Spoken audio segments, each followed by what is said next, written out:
नमस्कार छात्रों, आज हम कक्षा 10वीं का नवमः पाठः सूक्तयः इसके अगले श्लोक देखते हैं। पिछली वीडियो में हमने पहले और दूसरे श्लोक देखे। आइए देखें तीसरा श्लोक। त्यक्त्वा धर्म प्रदाम वाचम परुषाम यो अभ्युदीरयेत परित्यज्य फलम पक्वम भुंक्ते अपक्वम विमूढ़धीः। आइए पहले इसका अन्वय देख लें। यह धर्म प्रदाम वाचम त्यक्त्वा परुषाम वाचम अभ्युदीरयेत सह विमूढ़धीः पक्वम फलम परित्यज्य अपक्वम फलम भुंक्ते। इस वाले श्लोक में एक मूर्ख व्यक्ति की पहचान बताई गई है कि वह व्यक्ति क्या करता है। देखिए, बेसिक अर्थ समझ लेते हैं।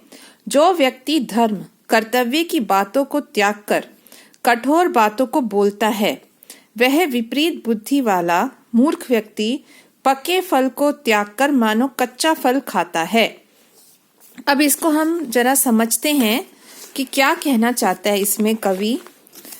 जो व्यक्ति, वैसे मतलब हम में से कोई भी मनुष्य जिसको कोई पते की बात बताई जाए, कोई ऐसी बातें बताई जाएं कि जीवन में क्या करना चाहिए क्या नहीं करना चाहिए, इस चीज को उसे बताया जाए, लेकिन वह व्यक्ति सुनने को तैयार नहीं होता और वो सब छोड़कर कठोर वाणी को अपनाता है। मतलब एक बेसिक चीज है, उसको हम सिंपल अगर कहें अच्छी वाणी बोलो, लेकिन वो उसको छोड़कर बहुत गलत रूड व्यवहार करता है, गाली गलौज से बोलता है। ये तो एक वाणी के लेवल की बात हो गई, ऐसा करता है।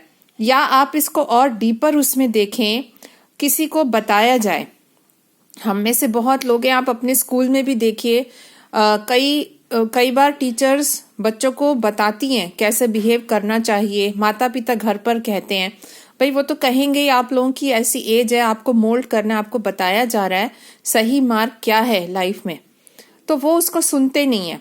अरे हमें नहीं सुनना, आप हमें क्या बता रहे हैं। ये स्पेशली टीनेज में बहुत होता है।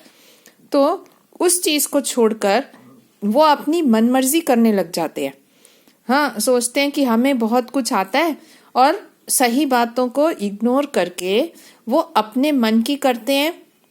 या मतलब एक सिंपल कठोर वाणी का एग्जाम्पल दिया। इवन इसको आप डीपर कॉन्टेक्स्ट में लें तो बुरा व्यवहार, गलत रास्ता, गलत चीजें करते हैं कि चलो छोड़ो, हमें नहीं सुननी आपकी बात। इनडिसिप्लिन रहना, बुरी तरह से बोलना, झूठ बोलना, हर चीज जो भी गलत होगी उसको करना, जस्ट टू टेस्ट इट, कि भाई हम क्यों माने रूल्स को।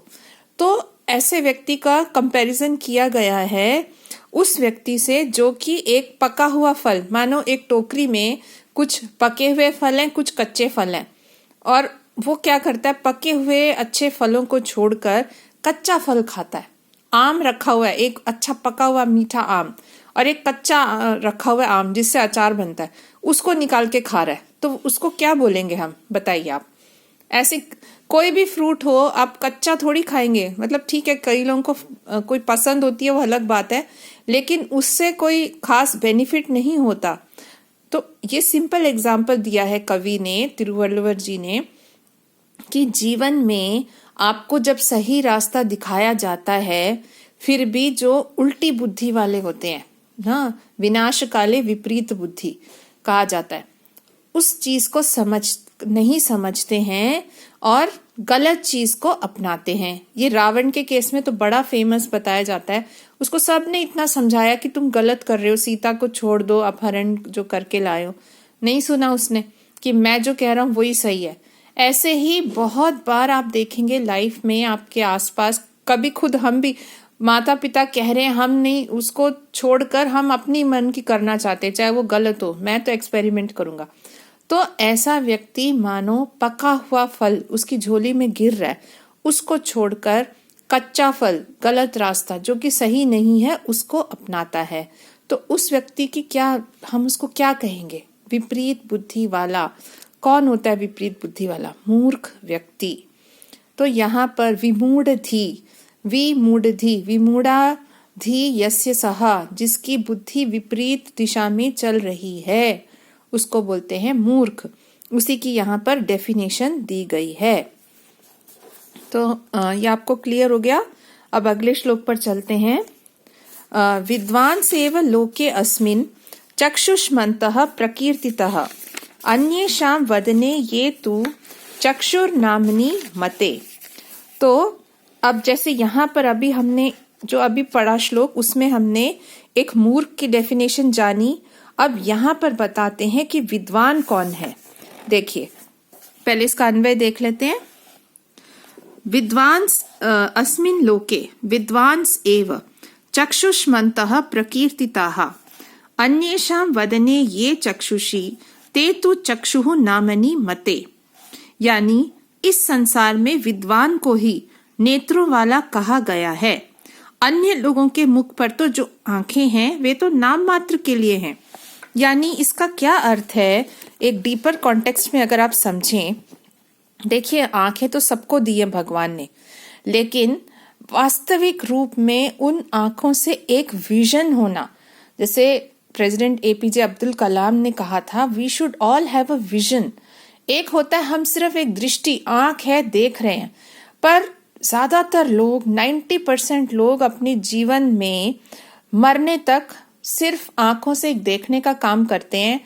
उसको एक सूक्ष्मता से जीवन में कैसे हमने एक गोल डेवलप करना है, एक बहुत ब्रॉडर विजन रखना है, लाइफ का कुछ अचीव करना है, लोगों को कुछ देना है, चीजों को गहराई से समझना है, ऐसा मुश्किल से 10% लोग कर पाते हैं। तो उन्हीं को हम कहते हैं, वो जो 10% समझ लीजिए आप, वही वास्तविक रूप में विद्वान हैं। उन्हीं की आंखें हैं, दृष्टि तो उन्हीं की है। इस दृष्टि का ये अर्थ आप ये भी मान ले, कई लोगों की आंखें भी नहीं होती, फिर भी उनके अंदर दूर दृष्टि, विजन होती है उनके अंदर कि क्या करना है लाइफ में। उनको ये पता है। देखो, सभी लोग आए हैं जीवन में, पैदा हुए, मर गए, बीमार हो गए, सब हो जाता है भाई। ये तो सबके, पशु भी जी लेता है ऐसी जिंदगी, लेकिन हम एक मनुष्य के रूप में आए हैं। हमें क्या करना है, अपने जीवन को कैसे अच्छा सार्थक बनाना है, ये हमें विजन लेके चलना चाहिए।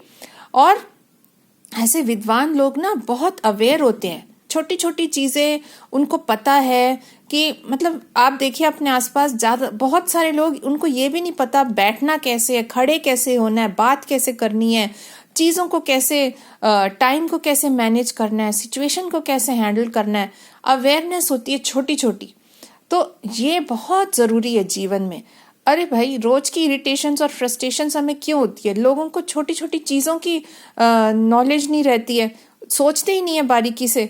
तो ज़रा सी छोटी छोटी चीज़ें, जैसे घर में कोई छोटा बच्चा है, दरवाज़ा खुला छोड़ दे हम, मेन डोर अपने घर का, तो हमें बच्चे की सेफ्टी के हिसाब से दरवाजे को बंद रखना है।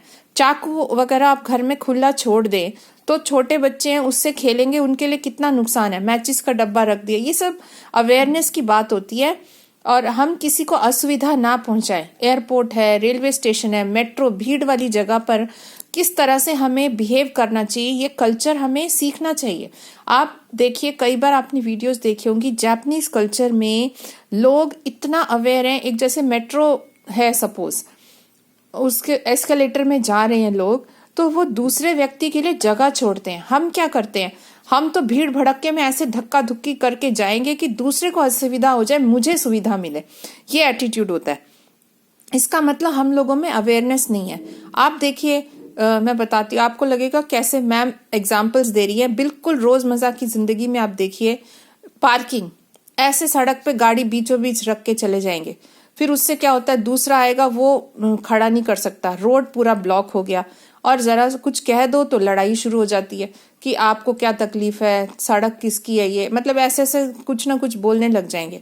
दूसरे की सुविधा भी तो समझिए ना। आप पूरी सड़क में बीच में आप गाड़ी खड़ी करके अपनी शॉपिंग कर रहे हैं, फल खरीद रहे हैं, दूसरे को असुविधा होती है, तो इसका मतलब आपकी आंखें ही नहीं है, आगे इतनी बुद्धि नहीं चलती है।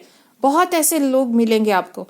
यही चीजें तो हमने देखनी है कि हम कैसा चल रहे हैं लाइफ में, और ये हमें छोटी छोटी चीजें हमारी संस्कृत की टेक्स्ट में मिलती हैं। बहुत अच्छा, आप लोग संस्कृत के स्टूडेंट्स हैं, कम से कम यही हम शुरुआत करें, अपने दृष्टि को, अपनी बुद्धि को शार्पन करके रखें। उसी व्यक्ति को विद्वान कहते हैं, उन्हीं की वास्तव में आंखें हैं। बाकी तो सबकी आंखें दी हुई हैं भगवान ने, वो तो नाम मात्र के लिए है। ओके, आई होप ये आपको समझ आ गया होगा। इसके बाद अगली वीडियो में अगले श्लोकों के साथ मिलते हैं। धन्यवाद।